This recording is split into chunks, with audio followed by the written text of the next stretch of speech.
जैन मित्रांनो, किशोर गवळी पिंपरी चिंचवडला पोलीस झाला.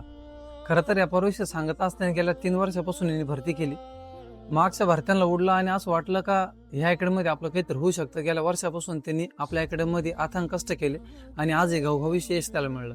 खरं तर महाराष्ट्रातल्या ज्या ज्या पोरांनी भरतीमध्ये यश मिळवलं त्या पोरांचा संघर्ष सांगण्याचा आम्ही प्रयत्न केला, कारण यांच्या संघर्षातून जर पुढची पिढी उभी राहिली, पुढच्या पोरांना काही मोटिवेशन भेटलं तर नक्कीच ते पोरं पण पायावर उभे राहतील. खरं तर या परिषद सांगत असताना मला एक शोकांतिका वाटते की इयत्ता 8वीला असताना आईला रक्ताचा कॅन्सर झाला आणि आईने हे जग सोडून दिलं. पुढं असं वाटलं होतं का बाप आपल्या पाठीमाग उभा आहे, बापा जोर आपण काहीतरी करून दाखवू. पण नियतीला मात्र वेगळं मान्य होतं. नियतीनं त्याच्या बापाला सुद्धा त्याच्यापासून हिरावून घेतलं.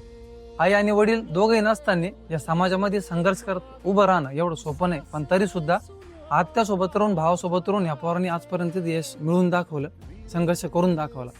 थोडक्यात सांगायचं काय तर आई वडील नसताना हे यश मिळवणं इतकं सोपं नाही. त्याच्यावर महाराष्ट्रातल्या तमाम विद्यार्थ्यांना मला सांगू वाटतं, मला माहिती आहे बरेच पोरं जे अनुभवी पोरं होते ते यावर्षी भरतीमधून उडलेले. त्याच्यामुळं ह्या पोरांकडे पाहून आपण शिकलं पाहिजे, आपण एक जिद्द मनात ठेवली पाहिजे. यांच्या मागं कोणी नसताना सुद्धा हे पोरं जर करून दाखवत आहे तर आपल्या मागं तर आपली आई आणि आपले वडील हा सक्षम आधार आपल्या मागं उभा आहे. आगामी कुंभमेळा भरती परत येते पोरांनो, लई दिवस तुमच्या हातात नाही. फेब्रुवारीच्या महिन्यामध्ये पहिली पर्वणी असेल आणि जागा पण डिक्लेअर आहे.